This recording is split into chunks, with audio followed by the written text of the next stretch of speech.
नमस्कार, अपन समाचार में स्वागत है। शुरू में मुख्य समाचार। नेपाल में और 7 गोटे में कोरोना के संक्रमित के संख्या 82 पहुंचल। लॉकडाउन के विषय में प्रधानमंत्री सहित उच्च स्तरीय समिति के बैठक। लॉकडाउन बैठ सकबाक संकेत। वैदेशिक रोजगारी से घुरवाला सभक लेल सरकार गंभीर रहल। परराष्ट्र मंत्री गेवाली के कथन। व्यवस्थापन कर आवश्यक योजना बनाने जानकारी। संघीय संसद के महासचिव गौतम से पद तथा गोपनीयता के शपथ। विश्वव्यापी रूप में फैलल कोरोना वायरस के कारण मृतकक संख्या 2,52,000 पहुंचल। अब समाचार विस्तार में। मंगल दिन नेपालगंज में और 7 गोटे कोरोना संक्रमित भेटल अछि। संगे संक्रमित के संख्या 82 पहुंचल अछि। भेरे अस्पताल नेपालगंज के प्रयोगशाला में भेल परीक्षण में 9 वर्षक बालिका सहित 7 गोटे में संक्रमण पुष्टि भेल अछि। स्वास्थ्य तथा जनसंख्या मंत्रालय के अनुसार 9 वर्षक बालिका सहित 32, 34 आ 55 वर्षक महिला समेत संक्रमण पॉजिटिव देखल गेल अछि। तहिना 22, 30 आ 40 वर्षक पुरुष में सेहो कोरोना पॉजिटिव देखल गेल। मंत्रालय के प्रवक्ता डाक्टर विकास देवकोटा जानकारी देलनि। जनामा नयाँ संक्रमितहरू पोजिटिभ हुनुभएको छ।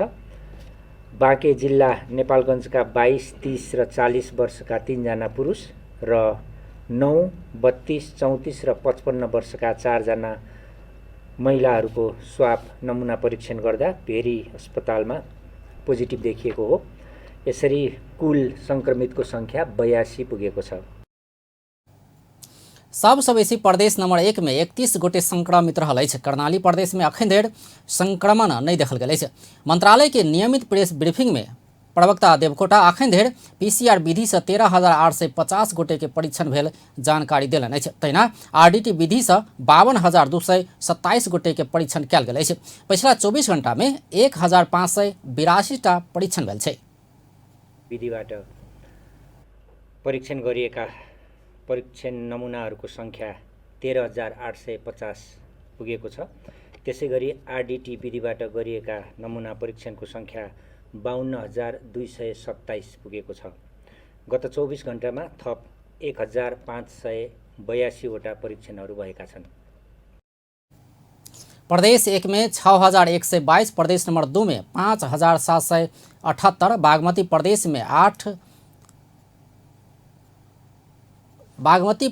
में 940 आ गंडकी प्रदेश में 6,074 गोटे के RDT परीक्षण कयल गेल अछि। तहिना प्रदेश नंबर 5 में 5,193, कर्णाली प्रदेश में 5,876 आ सुदूर पश्चिम प्रदेश में 14,244 गोटे के परीक्षण कयल गेल अछि। हालसम्म 6,122, प्रदेश नंबर 2 में 5,778, बागमती प्रदेश में 8,940, गण्डकी प्रदेश में 6,074, त्यसैगरी प्रदेश नंबर 5 में 5,193, कर्णाली प्रदेश में 5,876 र सुदूरपश्चिम प्रदेश में 14,244 वटा परीक्षण भएका छन्। यसरी कुल RDT को परीक्षण संख्या 52,227 पुगेको छ।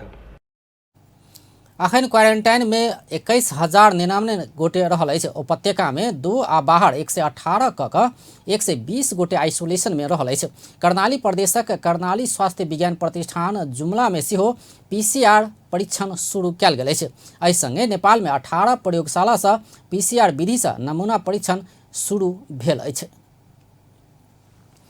प्रदेश 2 में कोरोना वायरस के आशंका में मंगल दिन धरि 2,610 गोटे के स्वाब संकलन कयल गेल अछि। प्रदेश 2 सरकार नियमित करैत आयल मीडिया ब्रीफिंग के क्रम में मंगल दिन मंत्रालय के सचिव रामप्रसाद घिमरे देने जानकारी अनुसार अखन धरि 2,610 गोटे के स्वाब संकलन कयल गेल अछि, जाहिमे से 305 टा स्वाब के नतीजा आब बाँकी रहल अछि। तहिना 5,316 टा RDT परीक्षण कयल गेल अछि। टेस्ट तर्फ हेर्दा अहिलेसम्म जम्मा टोटल स्वाब कलेक्सन 2,610 गरिएकोमा 2,305 को परिणाम आइसकेको छ भने 305 को परिणाम आउन बाँकी छ। परिणाम आएको मध्ये 2,292 को नेगेटिभ आएको छ भने पोजिटिभ चाहिँ 13 जनाको पोजिटिभ आएको छ। त्यसैगरी RDT परीक्षणतर्फ यो प्रदेशमा जम्मा 5316 जना व्यक्तिको आरडिटी परीक्षण गरिएकोमा 5306 को नेगेटिभ परिणाम आएको छ भने 10 जनाको पोजिटिभ परिणाम आएको अवस्था छ। प्रदेश 2 में अखन 177 स्थान में क्वारेंटाइन व्यवस्था कयल गेल प्रदेश सरकार जानकारी देने अछि। तहिना क्वारेंटाइन सब में कुल बेड के संख्या 4024 रहल अछि। क्वारेंटाइन में 1274 गोटे आ होम क्वारेंटाइन में 4364 गोटे रहि रहल अछि। तहिना आइसोलेशन बेड के संख्या 267 रहल अछि। एहि प्रदेश में अखन आइसोलेशन में 31 गोटे रहल अछि।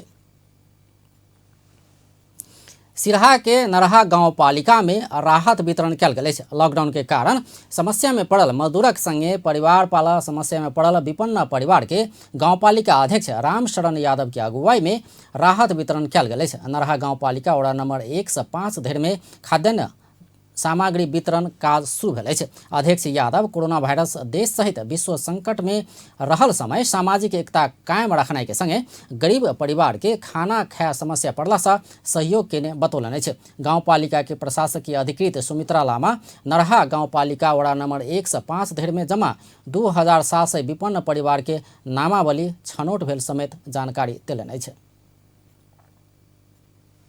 कोरोना वायरस संक्रमण के जोखिम न्यूनीकरण एवं रोकथामक लेल जारी भेल लॉकडाउन के मंगल के 43 दिन पहुँचल अछि।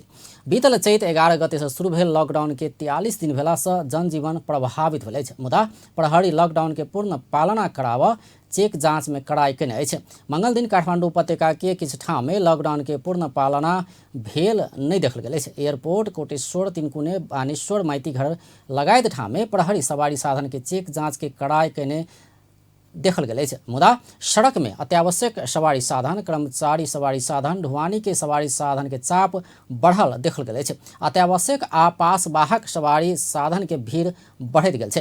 प्रहरी चेक जांच के कड़ाई केला संगे सवारी साधन सबक लंबा लाइन देखल जा सकैया। अनावश्यक रूप में संचालन कयल गेल सवारी साधन के प्रहरी नियंत्रण में लेने अछि। तहिना उपत्यका के भीतरी सड़क सब में सेहो किछु दुकान सब खुजल अछि। व्यक्ति सब अपना घर समीप के दुकान धरि पहुँच कऽ दैनिक उपभोग्य सामग्री सब कीनैत देखल गेल अछि। सरकार इहे बैसाख 25 गते बृहस्पति दिन धरि लॉकडाउन घोषणा कयने छल। कोरोना रोकथाम तथा नियंत्रण उच्च स्तरीय समन्वय समिति लॉकडाउनक अवधि बढ़ि सकबाक संकेत कयलक अछि। मंगल दिन बालुआटार में बैसल समन्वय समिति के बैसार कतेक दिन लॉकडाउन बढ़ेबाक निर्णय नहि भेला पर बढ़ि सकबाक संकेत कयने अछि। अखन धरि सरकार लेने नीति संक्रमण रोकथाम में सफलता हासिल भेल निष्कर्ष समेत निकालक अछि। बैसार बाद प्रधानमंत्री तथा मंत्री परिषद कार्यालय के सचिव राम नारायण बिडारी आर्थिक सामाजिक स्वास्थ्य सुरक्षा आ नागरिकक जनजीवन के सवाल में सरकारी निर्णय सब सही रहल निष्कर्ष बैसार निकालने जानकारी दिलन अछि। समन्वय समिति को 23औं बैठक सम्माननीय प्रधानमन्त्रीज्यू समेतको समुपस्थितिमा सम्पन्न भयो। अहिलेसम्म नेपाल सरकारले अख्तियार गरेको नीति यो कोरोना रोग यसको संक्रमण यसको रोकथाम नियन्त्रण र उपचारका लागि गरिरहेका सबै प्रयासहरू त्यसका बावजुद अहिले भइरहेको संक्रमणको जुन दर छ जुन अवस्था छ यी सबै पक्षमा आर्थिक पक्षमा सामाजिक पक्षमा यसले ल्याएको स्वास्थ्य सुरक्षा सम्बन्धी पक्षमा नागरिकको जनजीवनका अरू सवालहरूमा विस्तृत छलफल भयो र जुन दिशामा सरकारले जे निर्णय लिएर अगाडि बढिरहेको छ यो अहिलेसम्म हामी सही बाटोमा छौँ। यसले चाहिँ नि नागरिकको जीव ज्यानलाई सुरक्षा गर्न र रोग संक्रमणलाई एउटा काबुमा राख्न यो सही दिशामा अगाडि बढेको छौँ भन्ने नै आजको छलफलको एउटा समीक्षा र सार रहेको छ। यसका बावजुद पनि अत्यावश्यक सेवाहरू अत्यावश्यक स्वास्थ्य सेवाहरू औषधि उपकरणका कुराहरू कृषि क्षेत्रका काम कुराहरू लगायत विषयहरू नेपाल सरकारले स्वाभाविकदेखि जसरी एउटा सुरक्षाका मापदण्डहरू अपनाएर गर्न दिने गरी उच्च स्तरीय समन्वय समितिको समेत निर्णय नेपाल सरकार मन्त्री परिषदको समेत निर्णयबाट हुँदै आएका हुन्। तिनलाई अनवरत त्यसलाई स्वाभाविक ढङ्गले अगाडि बढाउँदै जाने र यसको सङ्क्रमणलाई रोक्ने र शून्यमा झार्नेतर्फ सबै शक्ति भएसम्मका सबै प्रयासहरू जारी राख्ने र यसलाई चाहिँ नि कोही पनि नागरिक सुरक्षा का संक्रमण के नियंत्रण में रह सफल भेल निष्कर्ष बैसार निकालैत ऐके निरंतरता देल जबाक विषय में परामर्श भेल ओ बतौलनि छै। मंत्री परिषद बैसार में लॉकडाउन के विषय में और परामर्श हेबाक ओ बतौलनि छै। प्रधानमंत्री केपी शर्मा ओली समेत सहभागिता में समन्वय समिति के बैसार बैसल छल। पिछला समय तोकल गेल लॉकडाउन के समय सीमा बैसाख 25 गते पूरा होब जा रहल छै। समिति के सिफारिश में मंत्री परिषद लॉकडाउन के विषय में आवश्यक निर्णय करते आलै छै। गृह मंत्री रामबहादुर थापा लॉकडाउन जारी रहला पर जनता में तीव्र असंतुष्टि आ आर्थिक संकट बढ़बाक बतौलनि छै। लॉकडाउन कारण विश्व में आर्थिक मंदी संगे सामाजिक असंतुष्टि आ राजनीतिक संकट पैदा भेला से लॉकडाउन सहज कयल जेबाक गृह मंत्री थापा बतौलनि छै। उत्पादन आ सेवा के क्षेत्र सब निश्चित शर्त सहित खोल नहीं सकला पर कोरोना से बड़का संकट पैदा हेबाक हुनक कहबै छै। सरकारले कसरी सामना गर्ने र यो शत्रुलाई पनि कसरी परास्त गर्ने भन्ने अर्को चुनौती चाहिँ हाम्रो अगाडि आएको छ र हामीले चाहिँ यसलाई परास्त गर्ने रणनीति हाम्रो योजना चाहिँ हामीले चाहिँ विकास गर्नुपर्ने तय गर्नुपर्ने देखिन्छ। त्यसकारण यस सन्दर्भमा पनि अहिले विश्वले चाहिँ अब हामीले चाहिँ यो आर्थिक सङ्कट यो बेरोजगारीबाट उत्पन्न चाहिँ असन्तोषहरूलाई चाहिँ अब समाधान गर्नको निम्ति अब उत्पादनका क्षेत्रहरू सेवा क्षेत्रहरूलाई चाहिँ निश्चित चाहिँ शर्तसहित चाहिँ सामाजिक दूरी कायम राखेर यसलाई अब खोल्नुपर्छ। यदि हामीले त्यसो गरेनौँ भनेपछि यो सङ्कटले नै हामी सिधा कोरोनालाई त त्यसलाई हामीले सिध्याउने नै हुने भयो चाहिँ भनेपछि त्यसलाई रोके पनि चाहिँ यो सङ्कटले फेरि चाहिँ हामीले सिध्याउन सक्छौँ। थापा उत्पादन के क्षेत्र सेवा क्षेत्र सब आ विकास निर्माण का सब क्रमशः सामाजिक दूरी कायम करैत सुचारू कयल जेबाक बतौलनि छै। अर्को कुरा जो क्रमशः जुन सामाजिक महामारी अरू चाहिँ फेरि चाहिँ सुचारू गर्न सकियो भने चाहिँ यो सङ्कटलाई चाहिँ हामी समाधान गर्न सकिन्छ जस्तो लाग्छ। अर्को कुरा जो क्रमशः जुन सामाजिक यो असन्तोष जो बढ्दै गएको छ, यहाँ मानिसजीले भन्नुभयो अब यहाँ अब यो कोरोना अब मुस्लिम समुदायहरूले फैलाएको अब जस्तो अहिले विश्वमा पनि त्यो देखिएको छ। चाइनिजहरूलाई चाहिँ अमेरिकनहरूले चाहिँ कोरोना भाइरस भन्दा रहेछन् के भनेपछि चाहिँ एउटा सामाजिक होइन एउटा चाहिँ राष्ट्रिय चाहिँ एउटा कन्फ्लिक्ट चाहिँ पैदा गर्ने ढङ्गको चाहिँ बेरोजगारी शहर से गांव घुड़बाक अभियान लगायत के समस्या आर्थिक संकट कारण बढ़ रहल ओ स्पष्ट कयलनि छै। संयुक्त राष्ट्र संघ आ विश्व स्वास्थ्य संगठन के नेपाल स्थित प्रतिनिधि उप प्रधान तथा रक्षा मंत्री ईश्वर पोखरेल संग भेंट वार्ता कयलनि छै। भेंट में राष्ट्र संघ के आवासीय प्रतिनिधि भ्यालेरी जुलियान्ड आ WHO के प्रतिनिधि डॉक्टर जोस भैलेंडर कोरोना वायरस नियंत्रण के लिए नेपाल बढ़ोने कदम आ पिछला अवस्था के विषय में जानकारी लेलक अछि। सरकार द्वारा गठित कोरोना नियंत्रण तथा रोकथाम उच्च स्तरीय समन्वय समिति के संयोजक समेत रहल उप प्रधानमंत्री पोखरेल नेपालक अवस्था आ अगिला कदम सभक विषय में जानकारी करौने छलथि। उप प्रधानमंत्री पोखरेल कोरोना नियंत्रण के लिए नेपाल सरकार उच्च सतर्कता अपनाउने आ एकर उचित व्यवस्थापनक लेल आवश्यक सब प्रबंध मिलाउने जानकारी करौने रक्षा मंत्रालय के उप सचिव मनोज कुमार आचार्य बतौलनि छै।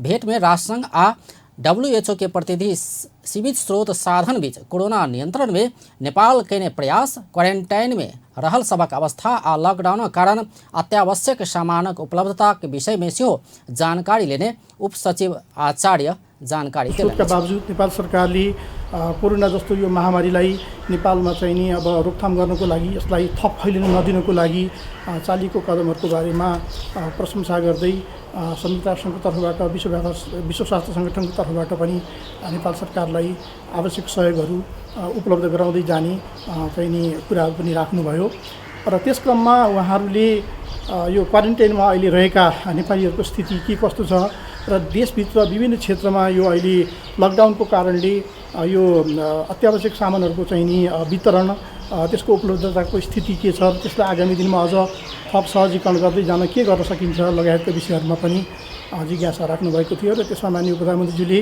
यो प्रदेश सरकार, स्थानीय तहको सरकार सबैसँग उच्च स्तरीय समन्वय मिलाएर र यो नेपाली भेट में ओ सब कोरोना नियंत्रणक लेल नेपाल के आवश्यक सहयोग करबाक वचन सेहो देने अछि।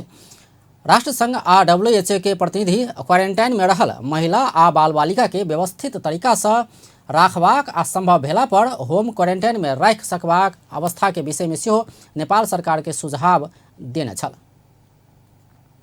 परराष्ट्र मंत्री प्रदीप कुमार गेवाली वैदेशिक रोजगारी से घुरवाला श्रमिक सभक व्यवस्थापनक लेल सरकार गंभीर रहल बतौलनि अछि। वैदेशिक रोजगारी में गेल सब में से 10 से 30% रोजगारी गुमायब सकबाक आ एहिसँ उत्पन्न होवला चुनौती के व्यवस्थापन कर सरकार योजना बनौने मंत्री गेवाली बतौलनि अछि। संघीय संसद प्रतिनिधि सभा अंतर्गत के उद्योग तथा वाणिज्य, आश्रम तथा उपभोक्ता हित समिति के मंगल दिन के बैसार में मंत्री गेवाली कोरोना वायरसक कारण देश भीतर उत्पन्न होवला बेरोजगारी आ बाहर से घुरवाला सभक व्यवस्थापन चुनौतीपूर्ण भेलो पर सरकार योजनाबद्ध रूप में काज करबाक तैयारी कैने बतौलनि अछि। कामदारहरू वैदेशिक श्रम बजार गुमाउँछौँ। त्यसको एकैचोटि दुई खालका असरहरू पर्छ। एउटा, त्यहाँ कार्यरतहरू ठुलो सङ्ख्यामा चाहिँ रोजगारी गुमाएर आउनुहुन्छ। दोस्रो, यहाँ प्रतिवर्ष तयार हुने झन्डै 5 लाखको हिसाबले तयार नेपाली श्रम बजारमा आउने युवा शक्तिले, जसमध्ये झन्डै 3.5 लाख 4 लाखको निम्ति एउटा सहज गन्तव्य बनेको थियो, त्यो पनि साँगुरिन्छ। देशभित्रै पनि बेरोजगारी कायम रहन्छ, बाहिरबाट थपिदिएको बेरोजगारको सङ्ख्या झन् बढ्छ र यो बेरोजगारीको व्यवस्थापन हाम्रो निम्ति आउने दिनहरूमा असाध्यै ठुलो चुनौतीको रूपमा रहने कुरा सरकारले गम्भीरतापूर्वक लिएको छ, आकलन गरेको छ। त्यसका निम्ति विभिन्न खालका हामीले योजनाहरू पनि तयारीहरू पनि गरिरहेका छौँ। हामीले संयोजक बनाएका छौँ। कोभिड-19 से सृजना भेल समस्या के लेल विदेश में रहल नेपाली दूतावास सब नियमित जानकारी लेबाक आ संबंधित सरकार संग सेहो प्रयास भ रहल मंत्री गेवाली बतौलनि अछि। ओ खाड़ी देश सब में बढ़ैत गेल कोरोना संक्रमण से नेपाली सबके समस्या पड़ल संबंध में दूतावास में निरंतर संपर्क क समस्या के समाधान करबाक आ आर्थिक समस्या में पड़ल सबक लेल राहतक व्यवस्था करबाक काज भ रहल सेहो बतौलनि। त्यसले गर्दा हामी कतै अवैध हुन्छौँ कि कानुनी लफडामा पर्छौँ कि भन्ने एउटा समस्या र अब खास गरेर श्रमिकहरूले महिनाभरि कमाएको तलब आफूलाई चाहिने जति मात्रै राखेर घर पठाइदिने, एकदम न्यूनतम खर्च मात्रै आफूले राख्ने भएको र झन्डै 2 महिनादेखि त्यही खर्चबाट बाँच्नु पर्दाखेरि भिजा मात्रै हो कि उहाँको खर्च पनि बिस्तारै सकिँदै गएको एक खालको समस्या छ। दोस्रो खालको समस्या अघि पनि चर्चा आयो, थुप्रै देशहरूले यो कोरोना महामारीलाई आफू कहाँ रहेका अवैध कामदारहरू या ओभर स्टेहरूलाई चाहिँ त्यो पर्ज गर्ने अथवा त्यसलाई चाहिँ निष्कासन गर्ने अथवा त्यसलाई चाहिँ सफा गर्ने एउटा अवसरको रूपमा पनि उनीहरूले उपयोग गर्न लागेको हुनाले उनीहरूले चाहिँ रजिस्ट्रेसनहरू सुरु गरेका छन्। कुवेतले रजिस्ट्रेसन सुरु गरेको छ, मलेसियाले अस्ति सूचना जारी गरेको छ 14 दिनको, साउदी अरेबियाले त्यो कुराहरू गरेको छ र अरू देशले पनि गर्ने तयारीमा छन्। खाडी क्षेत्रमा सङ्क्रमणहरू खास गरी इरानमा जब सङ्क्रमण एकदम भयावह भन्ने गयो, चीनपछि इरान थियो त्यति बेला सङ्क्रमणको, र इरानको एकदमै आवत जावत खाडी क्षेत्रमा हुने सांस्कृतिक हिसाबले पनि भइसकेपछि हामीले खाडीका सबै दूतावासहरूलाई एलर्ट गऱ्यौँ। उहाँहरूले निरन्तर मोनिटरिङ गर्न हामीले आग्रह गऱ्यौँ। उहाँहरूले सुरुमा केही नयाँ घटना देख्ने बित्तिकै पछि चाहिँ त अहिले दैनन्दिन जसो उहाँहरूले रिपोर्टहरू पठाउनुहुन्छ। अब ती देशहरूमा सङ्क्रमण सुरु भइसकेपछि हामीले उहाँहरूलाई नेपालीहरू दूतावासमा हटलाइन राख्न, अनलाइन मार्फत निरन्तर सम्पर्कमा रहन। ओ कोरोना वायरसक कारण हवाई उड़ान बंद भेला से विदेश में रहल नेपाली सबक वीजा अवधि पूरा हेबाक, श्रमिक सबक करार अवधि पूरा हेबाक, अवैध भऽ कानून समस्या आइ सकबाक बतौलनि अछि। ओ बहुत देश सब कामदार सब कटौती करबाक आ रजिस्ट्रेशन शुरू कयने अवस्था में खर्चक अभाव हेबाक समस्या आयल सेहो ओ बतौलनि अछि। मुदा अधिकांश देश सब वीजा के अवधि 3 महीना बढ़ौला से कोनो समस्या नहीं हेबाक आ नेपाल सरकार सेहो एहिमे प्रयास कऽ रहल जानकारी देलनि अछि। पूर्व प्रधानमंत्री डॉक्टर बाबूराम भट्टराई बैंक तथा वित्तीय संस्था सब अर्थतंत्र में असमानता वृद्धि कने कहते एहिमे सुधार कर राष्ट्र बैंक के सुझाव दिलने छै। संघीय संसद प्रतिनिधि सभा अंतर्गत के अर्थ समिति मंगल दिन देशक वित्तीय व्यवस्थापन की स्थिति आ अगिला मौद्रिक नीति के संबंध में नेपाल राष्ट्र बैंक के गवर्नर संग कने परामर्श में भाग लेत पूर्व प्रधानमंत्री भट्टराई बैंक सब अर्थतंत्र में असमानता सिर्जना कने बतौलने छै। ओ बैंक सब निक्षेप गाँव से शहर धरि उठेबाक आ कर्जा शहरी क्षेत्र आ संपन्न क्षेत्र में मात्र प्रवाह करबाक प्रवृत्ति अर्थतंत्र में असमानता वृद्धि कने बतौलने छै। ओ कोरोना भाइरस सिर्जना भेल अवस्था में मात्र केंद्रित भेला से उत्पादन में सहयोग नहीं पहुँचबाक बतौलने छै। बैंक से कर्जा लैत काल कार किन आ घर बनाब सस्ता आ सुलभ ढंग से सहजे पैबाक मुदा कृषि तथा उत्पादन क्षेत्र में कर्जा न्यून प्रवाह होइत आयल ओ उपराग केलनि अछि। क्षेत्र र सम्पन्न क्षेत्र भौगोलिक रिजनल हिसाबले पनि त्यसको स्प्रेड हामीले हेऱ्यौँ भने त्यो चाहिँ गाउँले साना सहरहरू भन्दा पनि मुख्य ठुला सहरहरूमा नै बढी चाहिँ त्यो चाहिँ केन्द्रित छ।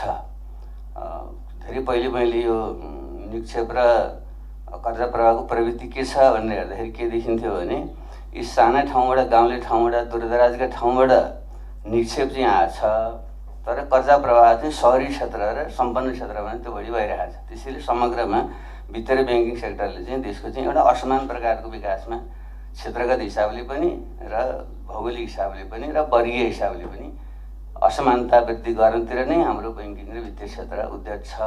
त्यसलाई ध्यानमा राखेर हामीले अर्थतन्त्रको चाहिँ सुधार गर्नुपर्छ ब्याङ्किङ सेक्टरको भन्ने चाहिँ मलाई लाग्छ। त्यसैले गभर्नर साहबको नयाँ भर्खर कार्यकाल सुरु गरेको हुनाले चाहिँ अलिकति आँटै गरेर हामीले चाहिँ कैँची चलाउने नै साहस गऱ्यौँ भने सुधार आउला, नत्र अब हिजैकैमा त्यो थोरै कस्मेटिक खालको सुधार मात्रै गर्दाखेरि चाहिँ त्यसो खासै तात्विक अन्तर आउँदैन कि भन्ने चाहिँ मलाई चाहिँ लाग्छ। परामर्श में पूर्व अर्थमंत्री सुरेंद्र पांडे कोरोना भाइरसक महामारी बाद विदेश से घुर कऽ आबय वाला व्यक्ति सबके व्यवस्थापन करबाक विषय में सेहो राष्ट्र बैंक से सोचल जेबाक बतौलने छै। पूर्व अर्थमंत्री पांडे पुनर्कर्जा कोष के 1 खरब पहुँचेबाक विषय में समेत प्रश्न उठौलने छै। यो मोनेटरी पोलिसी अथवा त्यसमा यो मोनेटरी पोलिसी अथवा आउने उसमा या फिस्कल पोलिसीबाट कसरी तपाईँ एड्रेस गर्नुहुन्छ? लोन साँच्चै दिन सक्ने लोनेबल पैसा तपाईँ फन्ड चाहिँ क्रिएट गर्न सक्नै सक्नुहुन्न। यो स्थितिमा यसबाट हुन सक्ने चापलाई, बेरोजगारीको चापलाई तपाईँले जस्तो मान्नुहोस् न, अब नयाँ उताबाट आउने रोजगारीबाट चाहिँ घुमेर या स्वदेशमै रोजगारी घुमेका मान्छेहरूलाई पनि सिड मनीमा चाहिँ हामी केही सपोर्ट गर्न सक्छौँ कि केही नयाँ चाहिँ न्यू बिजनेसमा इन्ट्री गर्नेहरूलाई सेल्फ स्वरोजगारहरूलाई भनिरहनु भएको छ। त्यसको स्वरोजगार फन्डिङ कसरी गर्नुहुन्छ? कति पैसाको हिसाब राख्नु भएको छ? त्यसको लागि कोष कति क्रिएट गर्न सक्नुहुन्छ? न्यू कोष त्यसमा सरकारलाई तथा फिस्कल पोलिसीमा तपाईँहरूको के उ छ र यसमा तपाईँहरू आफ्नो ब्याङ्किङ क्षेत्रबाट कति गर्न सक्नुहुन्छ? अहिले पनि मैले यसो हेर्छु कृषिमा चाहिँ 2% के अरे 2 कति खरब भन्नुभएको छ। रिटेल कृषिका चाहिँ ऋण लिनेले एकदमै कम पैसा पाउँदो रहेछन्। जम्मै कर्पोरेट हाउसबाट चाहिँ पैसा जाँदो रहेछ। ठुला बिजनेस चाहिँ कम्युनिटीले ब्याङ्कबाट चाहिँ त्यो चाहिँ एग्रिकल्चर लोन लिने 5% भनेको छ। त्यो पैसा 5%मा केही पैसा कृषिमा देखाउने, बाँकी पैसा ट्रेडमा लाने भनेपछि न्यू कमरले अनि त्यो ठुलो बिजनेस हाउससँग कसरी कम्पिट गर्छ? पूर्व अर्थमंत्री ज्ञानेन्द्र बहादुर कार्की कोरोना वायरस से प्रभाव में पड़ल अर्थतंत्र के सहयोग कर राष्ट्र बैंक से लेबाक नीति के विषय में प्रश्न कर गवर्नर महाप्रसाद अधिकारी के आग्रह कयलनि छै।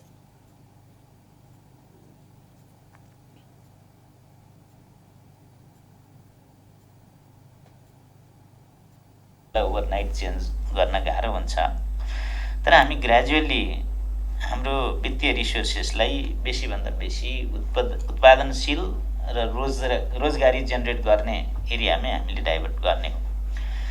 यो सिलसिलामा चाहिँ हामीले अहिले गर्न खोजिरहेको एउटा विषय जुन छ, अघि माननीय पूर्वमन्त्रीले उठाइराख्नु भएको रिफाइनेन्सको फन्डको साइज हामीले 50बाट 60 बनायौँ, 60बाट खर्ब बन्यौँ। अब त्यो खर्बको ब्याकिङ के छ र त्यो कार्यान्वयनमा लान सकिन्छ कि सकिँदैन भन्दा अहिले हाम्रो प्रिभेलिङ फन्डको साइज 60 भनिए तापनि अहिले लगको फिगर भनेको 18 अर्ब मात्रै हो, 60 अर्ब मात्रै, 42 अर्ब हामीले दिएको छैनौँ। अब यसभित्र केही समस्याहरू रह्यो। यसमा हामीले के गर्न खोजेका छौँ त भन्दा यसमा 4वटा काम गर्न खोजेका छौँ। एउटा, भइरहेको रिफाइनेन्स रेटलाई घटाउने, होइन। हिजो 15 लाखभन्दा साना पाउनेलाई चाहिँ 3मा दिने राष्ट्र ब्याङ्कले र उनीहरूले 7%मा पाउने व्यवस्थालाई घटाएर 2मा राष्ट्र ब्याङ्कले दिने र 5%मा सर्वसाधारणले पाउने त्यो व्यवस्था गरिसकेका छ। अर्को, एक्सेस चाहिँ हिजो यसमा चाहिँ 50 करोडसम्म अर्थतन्त्रक रक्त सञ्चार वित्तीय क्षेत्र भेलासँ अर्थतन्त्रक सेहो सुरक्षा हेबाक आ बैंक तथा वित्तीय क्षेत्रमे सेहो असर नै पाड़ैत मौद्रिक नीति आनबाक गवर्नर अधिकारी बतौने छलथि। अगिला वर्ष अर्थतंत्र के लेल चुनौतीपूर्ण रहल नेपाल राष्ट्र बैंक के गवर्नर महाप्रसाद अधिकारी बतौलनि अछि। कोरोना वायरस के संक्रमण से विश्व अर्थतंत्र में पड़ल प्रभाव संगे नेपालक अर्थतंत्र सेहो चुनौतीपूर्ण रहबाक गवर्नर अधिकारी बतौलनि अछि। मंगल दिन संघीय संसद प्रतिनिधि सभा अंतर्गत के अर्थ समिति के बैसार में सहभागी भेल गवर्नर अधिकारी विप्रेषण आप्रवाह कम हेबाक, पर्यटन आय शून्य हेबाक, वैदेशिक लगानी में संकुचन अयबाक भेलासँ अर्थतंत्र में चुनौती बढ़ल बतौलनि अछि। ओ विप्रेषण में 20% से बेसी संकुचन आबि सकबाक सेहो बतौलनि। सँगसँगै नेपालबाट बाहिर एक्सपोर्ट भन्ने कुरो पनि आउने वर्ष चाहिँ एकदमै नोमिनल हुन्छ, जसले गर्दा हामीलाई वैदेशिक मुद्राको सञ्चिति, मुद्राको परिचालनमा निकै ठुलो प्रेसरमा हामीले काम गर्नुपर्ने हाम्रो अनुमान छ। हामीले यो 3 किसिमबाट राष्ट्र ब्याङ्कले यसलाई चाहिँ अहिले रेस्पोन्स गरिरहेको विषय हो। एउटा, समग्र अर्थतन्त्रमा कस्तो असर परिरहेछ, अर्को इन्डिभिजुअल ब्याङ्किङ सेक्टरभित्रका इन्स्टिट्युसनहरूलाई कस्तो असर परिरहेछ र कसरी हेर्नुपर्छ हामीले। त्यसै गरी हामीले गर्ने एडजस्टमेन्टहरू अथवा हामीले दिने चाहे राहत भनौँ अथवा चाहिँ एक खालको के अरे सहजता भनौँ, त्यसमा कतिसम्म जान सकिन्छ जसले गर्दा हामी इन्टरनेसनल प्रिन्सिपलहरूभन्दा, इन्टरनेसनल स्ट्यान्डर्डहरूभन्दा डेभिएट पनि नहौँ। यदि भइहाल्यो भने पनि त्यसबाट हुन सक्ने त्यो काउन्टर प्रडक्टको लागि चाहिँ हामी मिटिगेट गर्न कसरी सक्छौँ भन्ने किसिमले हेर्न खोजिरहेछौँ। चालू आर्थिक वर्षक मौद्रिक नीति लेने अधिकांश लक्ष्य से पूरा नहीं हेबाक स्थिति आबि चुकल गवर्नर अधिकारी बतौलनि अछि। ओ वित्तीय क्षेत्र के स्थायित्व के लेल अर्थतंत्र में आयबाक संकुचन के ध्यान दऽ कऽ वित्तीय स्रोत सबके परिचालन करबाक आ उत्पादन के क्षेत्र में लगानी बढ़ेबाक समेत बतौलनि। लक्ष्यको भन्दा खासै फरक देखिँदैन, उनीहरूको ग्रोथ चाहिँ छ। तर समग्र अरू लक्ष्यहरू चाहिँ जे हुन् त्यो चाहिँ हामीले एचिभ गर्न सक्ने अवस्था देखिँदैन। अब यो कारणले आउने वर्षको मौद्रिक नीति हामीसँग अब 2.5 महिना जति टाइम बाँकी छ। हामी एक्सर्साइज सुरु गरिसकेका छौँ। त्यो नेक्स्ट इयरको मौद्रिक नीति चाहिँ हाम्रो खास गरी कोभिडको असरलाई कमभन्दा कम गर्ने र आर्थिक क्रियाकलापलाई कसरी हुन्छ गतिशील बनाउने सिलसिलामै डाइरेक्टेड हुनुपर्छ। बाह्य क्षेत्रको स्थायित्वमा केही दबाब छ र यहाँभित्र पनि ब्याङ्किङ सिस्टमभित्र एक खालको दबाब, त्यही बाह्य क्षेत्रको असर खास गरी पर्ने देखिन्छ।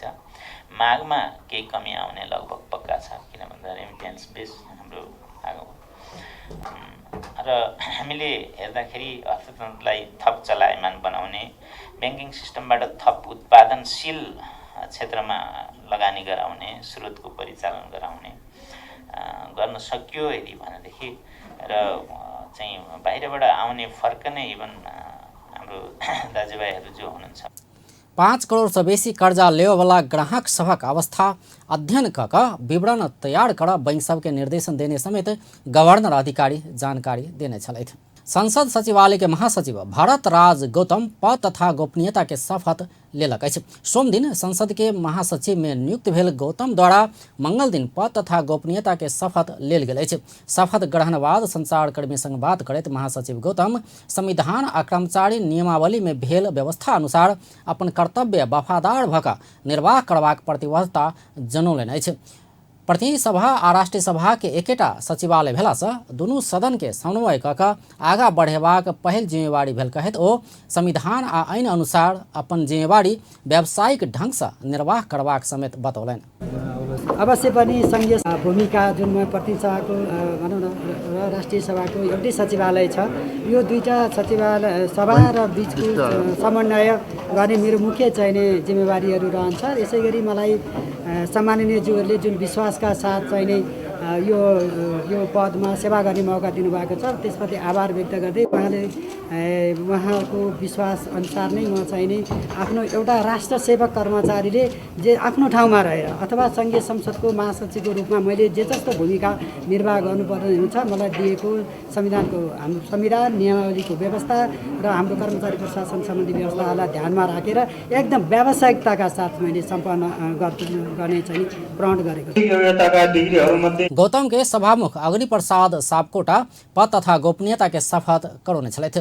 शपथ ग्रहण कार्यक्रम में राष्ट्रीय सभा के अध्यक्ष गणेश प्रसाद तिमिल सिन्हा लगायत के विभिन्न पार्टी के संसदीय दलक नेता, सचेतक आ समिति सभापति सभक सहभागिता छल। शपथ ग्रहण बाद गौतम मंगल दिन पदभार समेत ग्रहण कयलनि अछि। गौतम के राष्ट्रीय सभा अध्यक्ष तिमिल सिन्हा आ प्रतिनिधि सभा के सभामुख सापकोटा के सिफारिश में राष्ट्रपति विद्यादेवी भण्डारी महासचिव में नियुक्त कयने छलथि। अब अंतर्राष्ट्रीय समाचार।